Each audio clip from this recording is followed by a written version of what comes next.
നെഹെമ്യായുടെ പുസ്തകം അധ്യായം 3. മതിൽ പുനരുദ്ധരിക്കുന്നു. പ്രധാന പുരോഹിതനായ എലിയാശിബ് സഹപുരോഹിതന്മാരോടൊത്ത് അജകവാടം പണിതു. അവർ അതിൻ്റെ പ്രതിഷ്ഠാകർമ്മം നടത്തുകയും കതകുകൾ പിടിപ്പിക്കുകയും ചെയ്തു. ശതഗോപുരവും ഹനനേൽ ഗോപുരവും വരെ പണിത് പ്രതിഷ്ഠാകർമ്മം നടത്തി.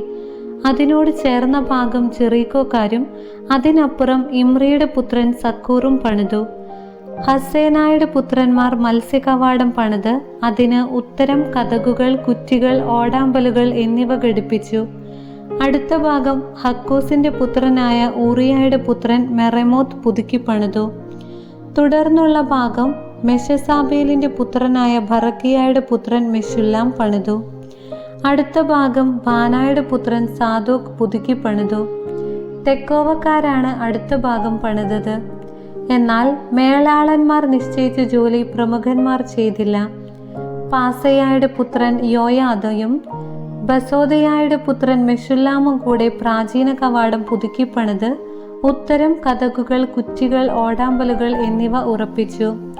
ഗിബയോൻകാരനായ മെലാത്തിയായും മെറോത്നോത്യനായ യാദോനും ഗിബയോനിലെയും മിസ്പായിലെയും ആളുകളും തുടർന്നുള്ള ഭാഗം പണിതു. ഇവർ നദിക്കക്കരെയുള്ള ദേശത്തിന്റെ അധിപതിമാരുടെ കീഴിലായിരുന്നു. തുടർന്നുള്ള ഭാഗം സ്വർണപ്പണിക്കാരനായ ഹർഹായിയുടെ പുത്രൻ ഉസിയേൽ പണിതു. പിന്നീടുള്ള ഭാഗം സുഗന്ധദ്രവ്യ വ്യാപാരിയായ ഹനാനിയ പണിതു. അങ്ങനെ അവർ വിശാല മതിൽ വരെ ജെറുസലേം പുനരുദ്ധരിച്ചു. ജെറുസലേമിന്റെ അർദ്ധഭാഗത്തിന്റെ അധിപനായ ഹൂറിന്റെ പുത്രൻ റഫായ അടുത്ത ഭാഗം പണിതു. ഹറുമാഫിന്റെ പുത്രൻ യദായ തന്റെ വീടിനു നേരെയുള്ള ഭാഗം പണിതു. ഹഷാബനയായുടെ പുത്രൻ ഹത്തൂഷ് തുടർന്നുള്ള ഭാഗം പണിതു. ഹാറിമിന്റെ പുത്രൻ മൽക്കിയായും പഹാത്ത് മൊവാബിന്റെ പുത്രൻ ഹഷൂബും അടുത്ത ഭാഗവും ചൂളഗോപുരവും പണിതു. അടുത്ത ഭാഗം ജെറുസലേമിന്റെ മറ്റേ അർദ്ധഭാഗത്തിന്റെ അധിപനായ ഹല്ലോഹെഷിന്റെ പുത്രൻ ശല്ലൂമും പുത്രിമാരും പണിതു. ഹാനോനും സാനോവ നിവാസികളും താഴ്വര കവാടം പുതുക്കി.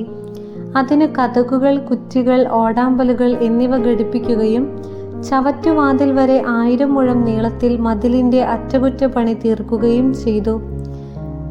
ബെത്ഹക്കേറിം പ്രദേശത്തിന്റെ അധിപനും റേഖാബിന്റെ പുത്രനുമായ മൽക്കിയ ചവറ്റുവാതിൽ പുതുക്കി പണിത് അതിന് കതകുകൾ, കുറ്റികൾ, ഓടാമ്പലുകൾ എന്നിവ പിടിപ്പിച്ചു.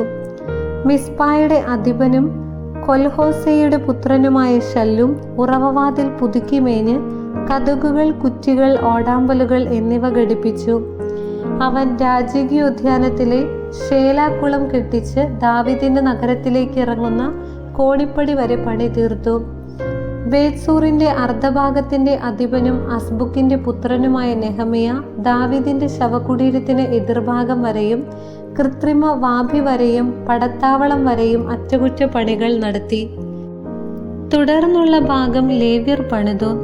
ബാനിയുടെ പുത്രൻ രേഹും അടുത്ത ഭാഗം പണിതു. തുടർന്ന് കെയിലായുടെ അർദ്ധഭാഗത്തിന്റെ അധിപതിയായ ഹഷാബിയ തന്റെ ദേശത്തെ പ്രതിനിധാനം ചെയ്തു പണി നടത്തി.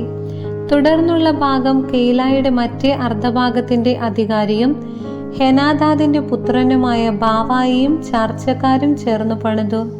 തുടർന്ന് മിസ്പായുടെ ഭരണാധികാരിയും യശുവയുടെ പുത്രനുമായ ഏസർ മതിൽ തിരിയുന്നിടത്തെ ആയുധപ്പുരയിലേക്കുള്ള കുന്നിനെതിരെയുള്ള ഭാഗം പണിതു.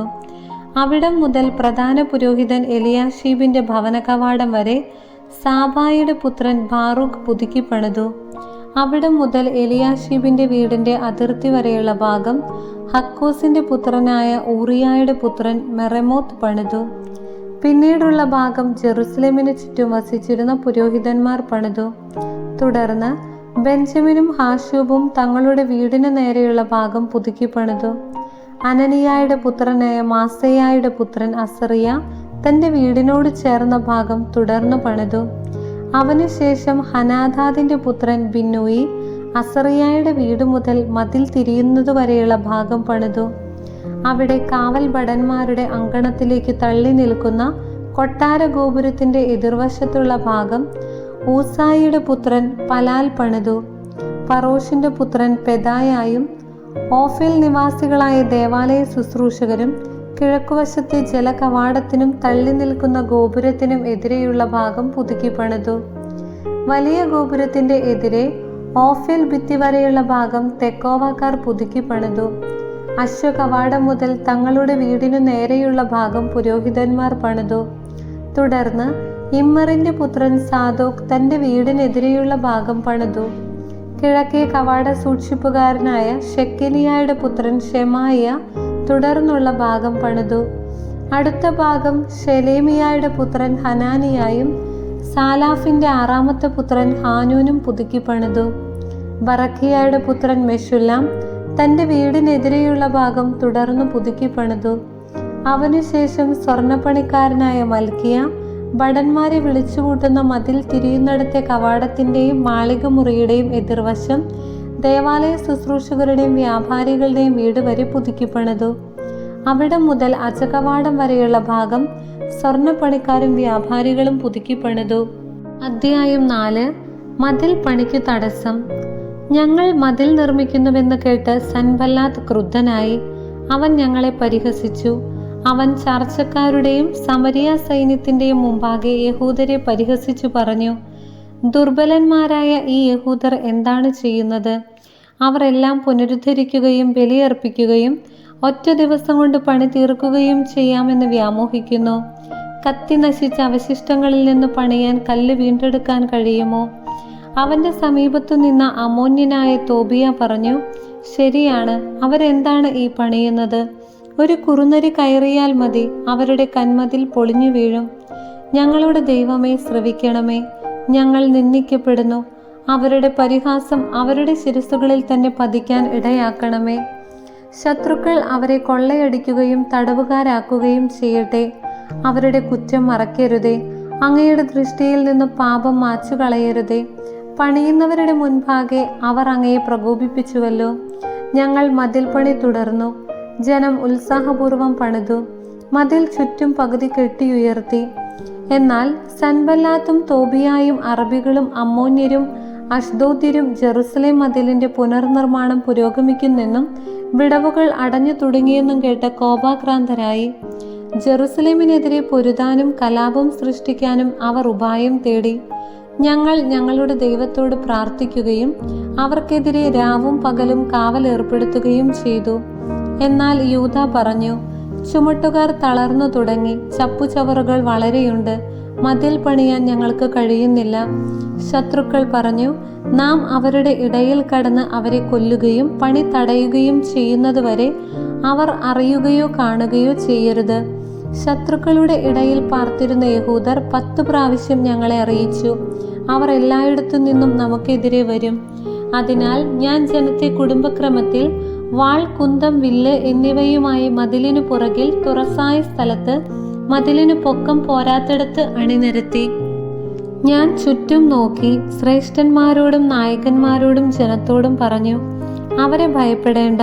നിങ്ങളുടെ സഹോദരന്മാർ, പുത്രീപുത്രന്മാർ, ഭാര്യമാർ എന്നിവർക്കും നിങ്ങളുടെ ഭവനങ്ങൾക്കും വേണ്ടി പോരാടുന്ന ഉന്നതനും ഭീതികരനുമായ കർത്താവിനെ ഓർക്കുവിൻ.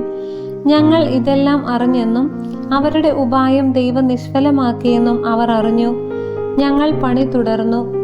അന്നു മുതൽ എൻ്റെ സേവകരിൽ പകുതി പേർ പണിയിലേർപ്പെടുകയും പകുതി പേർ കുന്തം, പരിച, വില്ല്, പടച്ചട്ട എന്നിവയുമായി കാവൽ നിൽക്കുകയും ചെയ്തു.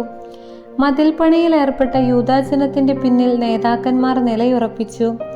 ചുമട്ടുകാർ ഒരു കൈയിൽ ഭാരവും മറുകൈയിൽ ആയുധവും വഹിച്ചു.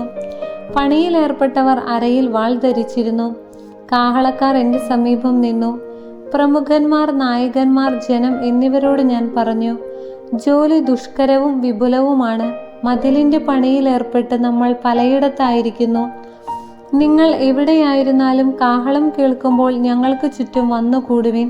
നമ്മുടെ ദൈവം നമുക്ക് വേണ്ടി പോരാടും. അങ്ങനെ ഞങ്ങൾ പണിയിൽ മുഴുകി. പകുതി പേർ പ്രഭാതം മുതൽ നക്ഷത്രങ്ങൾ തെളിയുന്നതുവരെ കുന്തം വഹിച്ചു നിന്നു. അപ്പോൾ ഞാൻ ജനത്തോട് പറഞ്ഞു, ഓരോ ആളും ഭൃത്യനോടുകൂടെ രാത്രി ജെറുസലേമിൽ കഴിക്കുക. അങ്ങനെ രാത്രി കാവലും പകൽ ജോലിയും നടക്കട്ടെ. ഞാനും സഹോദരരും ഭൃത്യന്മാരും എന്നെ അനുഗമിച്ച കാവൽക്കാരും വസ്ത്രം മാറ്റിയില്ല. ഓരോരുത്തരും ആയുധമേന്തിയിരുന്നു. ദൈവമായ കർത്താവിന് സ്തുതി.